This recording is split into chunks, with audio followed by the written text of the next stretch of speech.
I don't even know where to begin with this chapter. God Valley is going beyond my wildest expectations, except for one Saint Figurland Garling, who has not only fallen on the floor, but also fallen far below my expectations. But to make up for that, in this chapter, we see the father of Rocksteady Xebec, as well as the father of Marco the Phoenix, and apparently we also see the world.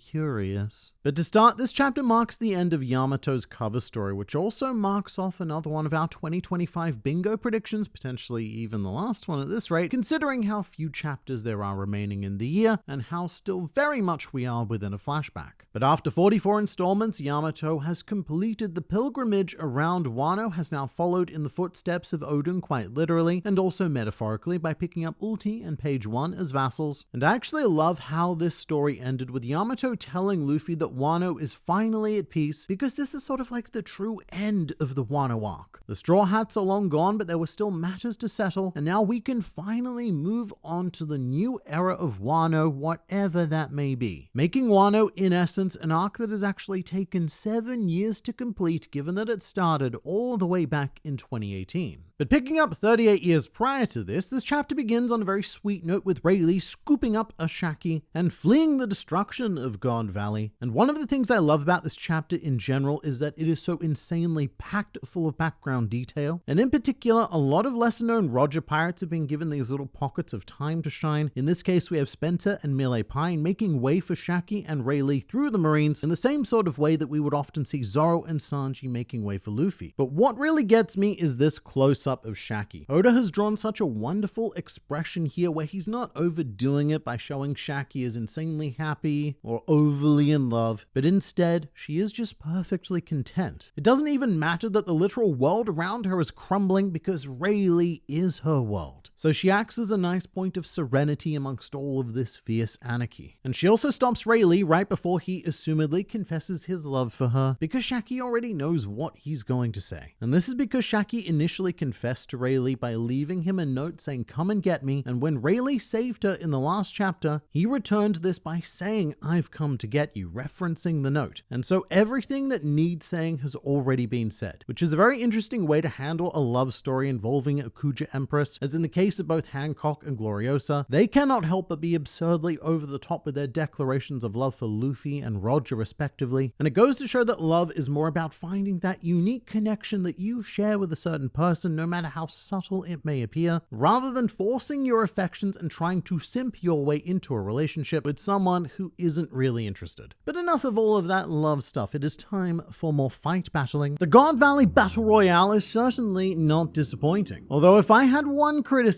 it's that there are so many characters that I want to see go up against each other that we simply do not have the time to see. So instead, I guess what I'm going to have to do is go back in time and change history with the sponsor of this video, FableVerse, and keep watching until the end for a chance to win a $100 Amazon, Steam, or Crunchyroll gift card. But FableVerse is a free platform on Voice.me where you can instantly hop into immersive and interactive stories featuring characters all across the anime spectrum like Luffy, Gojo, Tanjiro, Sakura, all of them, and engage in wild what-if scenarios like what if Luffy joined the Marines? But if you're not interested in that kind of story, then you can also chat directly with Luffy himself, and he'll even send you a collectible selfie as soon as you start speaking with him. And in regards to Luffy, FableVerse is running a limited time giveaway. If you talk to Luffy and send at least 8 messages in the chat, then you will have a chance at winning one of 5 $100 gift cards. Just make sure that you're logged in so that your entry counts, and you'll find the link to Luffy's character chat in the description of this video. But in addition to Luffy, there are many more characters to choose from. Nami is also a phenomenal choice, and I'd also personally shout out Sakura from Naruto, as she has some interesting selfies to say the least. So you can and should check out FableVerse through my link in the description, as it's thanks to sponsors like them that we are able to bring you the best fictional pirate content possible as often as possible. So definitely check it out. But for now, it's back to you, me. Thanks, me. In the end, Rayleigh and Shaki's love could never even compare to the fist of love that is Garp, as he gets some pretty major redemption mention in this chapter, but two things before we get into that. The first is that I love this panel of Garp running side by side with Bogard. It's easy to forget because, well, it's never really been made clear in the manga, but Bogard is the Rayleigh to Garp's Roger. He is Garp's most trusted partner, and so it's always nice to see them as a duo. And the second thing I want to point out here is the panel of the Rocks pirates fighting right before we get to Garp, because I thought I'd gone a bit delirious when I first saw this. I didn't know what I was seeing, as Silver Axe appears to be getting kicked by Marco the Phoenix, or at least a man who has a similar, pineappular head, given that Marco's only 7 years old at this point in the timeline, which, as a side note, mate, this guy looks great for 45. I can guarantee that neither I nor most of you are going to age this gracefully. And assuming that Marco isn't some immortal being, which, it's actually not off the table with the Phoenix fruit, given its themes of death and resurrection, but assuming that it isn't that, the only conclusion I can really come to is that this dude is Marco's father, and that Oda is continuing to use God Valley to explore the origins of a whole ton of modern day big names. And from what it looks like, Dadko is either the captain or a member of a rival pirate crew during the era of Rocks, and that he's one of the flood of pirates that came pouring in after hearing about Shaki and or the other prize devil fruits, which brings me to pineapple possibility number the second, which is that Marco's mythical Phoenix fruit may also have come from the God Valley prizes, which was attained by Dadko, and the rest, well, the rest is fictional pirate history. But back to Garp, as I said before, he got some much needed redemption here, as it is confirmed that he had no idea what the world nobles were doing on God Valley. He sees the vast lake of gore that used to be the island of God Valley, and Garp is furious, going on to even have a crisis of justice, which I find fascinating because we've now seen both Garp and Dragon essentially have the same reaction to the native hunting contest, and I do think this is the point where they each need to figure out how they're going to change the world, with Dragon obviously splintering off to take a more urgent stance against the world government, and Garp deciding to beat up the rot from within. Of course, it's also interesting that we have a brief snail phone appearance from Mr. Sengoku in this chapter, who I've been wondering a lot about, considering that he was the guy who first told us about this incident and up until now has been nowhere to be seen. But in this chapter, Sengoku gives the same warning to Garp that he gave to the other Marines asking about God Valley 38 years later. He said that he recalled an individual hinting at an incident like this in a report once who was promptly disappeared afterwards.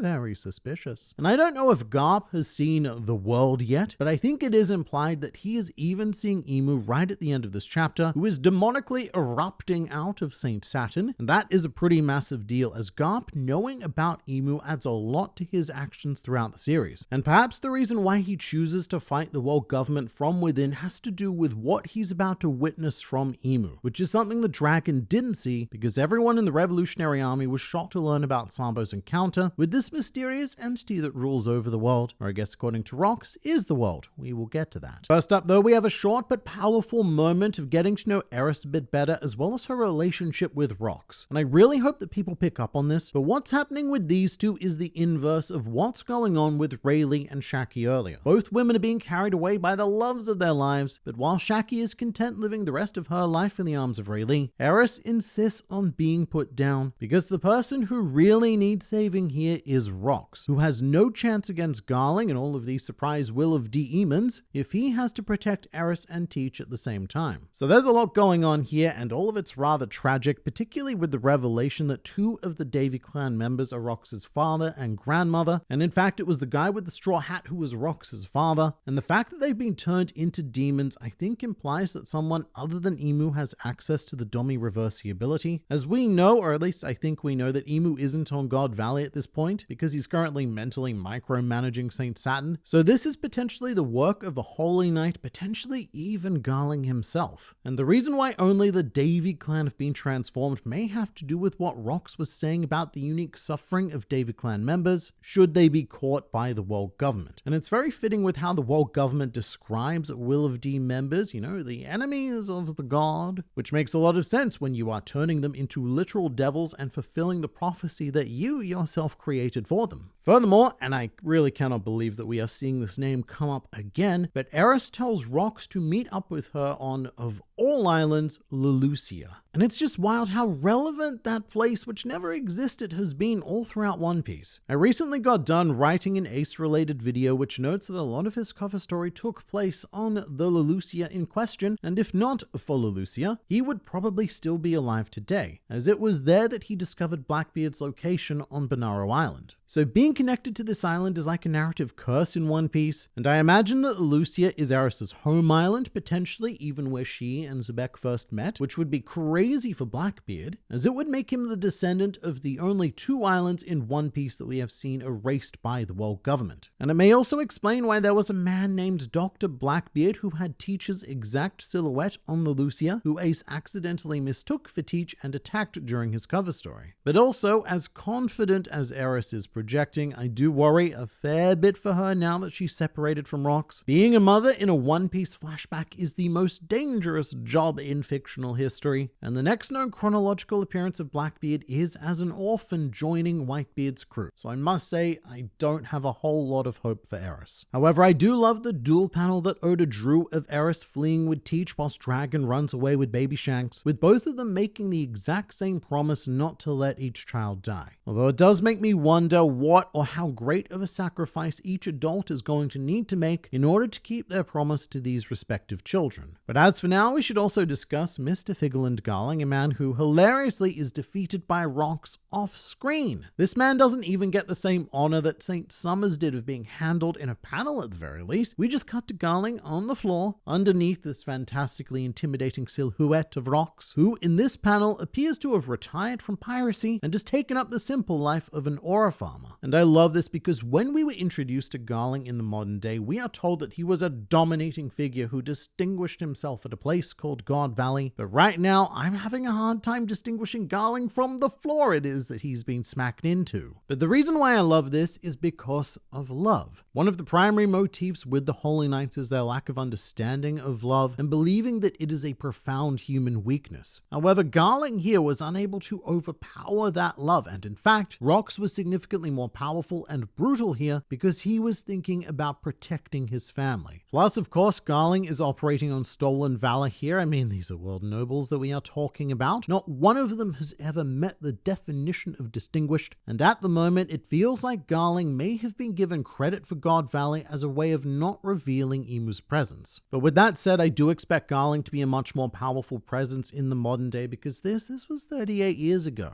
And even characters like Roger and Whitebeard weren't anywhere near their prime during this incident, which you can actually tell in chapter 1161. This is where Roger and Whitebeard clash, and neither of them seem to be able to use advanced armament haki. Their blades actually have to touch one another, unlike their fight during the Odin flashback. However, I have to say my favorite moment of this chapter by far was when Kaido smacked Big Mom and stole the devil fruit that she was going to feed Katakuri, and it is simply because of this face. I mean, look at this absolute troll. The smugness in this panel is so palpable that I reckon I could spread it on toast, and I think this might be my favorite piece of Kaido art to date. Plus, I was also tagged on Twitter with this wonderful image showing that the Kaido we see here is actually the closest that Kaido has ever looked to his original silhouette that we saw at the end of Water 7. So that was a fantastic moment, but something I wasn't expecting to see too much of in this flashback, and I'm quite pleasantly surprised to see it, was the whole Kuma, Ginny, and Ivankov side of God Valley. But we quite literally get to see a new side of this, with Oda flipping the scene of Big Mom taking the devil fruit away from Ivankov, which I really liked because I think that Oda has run into an issue of these Kuma parts being quite integral to the overall God Valley narrative, but also Oda not wanting to pull a Toei of just re-showing the same panels again, even if they're redrawn. So I'm a big fan of flipping the scene, even if some of it's less sensical mirroring, like when Big Mom reaches out to take Kuma's fruit, which also made me realize that there is a minor continuity error in the chapter, which is that Oda forgot to draw the arrow in Kuma's shoulder. But we do also receive a new scene later on in the chapter, which is dedicated to showing some of the civilians that Kuma managed to save, which is something that at the time I said I'd wish we'd seen. Originally, we cut straight from Kuma confronting Saturn to the aftermath on the Sorbet Kingdom, but I think that seeing the faces of these characters is everything. After all of the pain, suffering, and slaughter that these citizens have endured, they are finally able to find some sense of salvation in the birth of the hero that is Bartholomew Kuma, the man who would go on to do his absolute best to keep the throne warm until the actual sun god Nika arrived to liberate the world. And seeing all of these civilians does make me wonder, and I suppose I should have thought about this at the time as well, but I didn't. However, Ivankov said that Kuma managed to save over 500 lives on God Valley, so there are over 500 people who do know the truth of what happened on this day. God Valley has not, as we've been told, been lost to history, and the younger citizens that were saved on this day have grown up, probably had kids of their own, and who knows just what effect their inherited will has had on the world. For a lot of this flashback, I've been focusing on key figures like Dragon being able to save the life of a single baby, and the radical impact that went on to have, but Kuma's 500 should not be forgotten, because when the time comes to act, they and their descendants will be the very first people to take a stand against the world government. And I wouldn't be surprised if, even if it's only a minor cameo, we at least saw some of these children as adults in the modern day at some point. Oh, and one final note on this section that breaks my heart in all of the best ways is that Kuma insists that nobody needs to thank him because they don't have time. However, each and every God Valley citizen, even knowing the risks of delaying their escape by even a second, takes the opportunity to thank their hero Kuma. And I just thought that that was a very nice touch of humanity. But having savored the heroics of Kuma and Rayleigh, all that really remains on this island is tragedy, with one of the final panels of this chapter showcasing Rocks, Whitebeard, and a dragon form Kaido standing together to take on Imu. I absolutely love the brotherhood here, but mate, something is gonna happen to ruin it. We know that in the modern day, Kaido has a bit of a betrayal complex that probably stems from God Valley, which may have been the whole situation with Big Mom and the fruit, but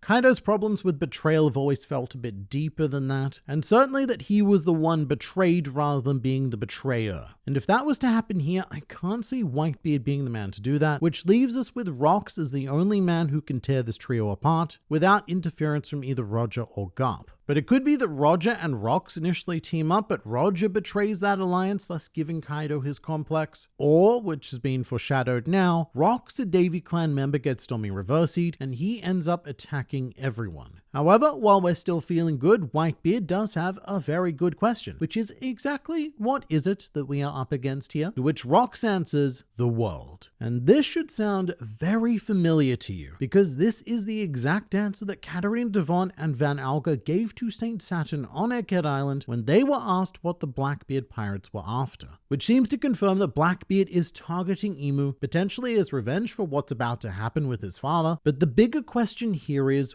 what exactly is the world, and why is Imu being identified as it? Well, feel free to leave your ideas in the comments for now, and we are going to get into all of that in the next video.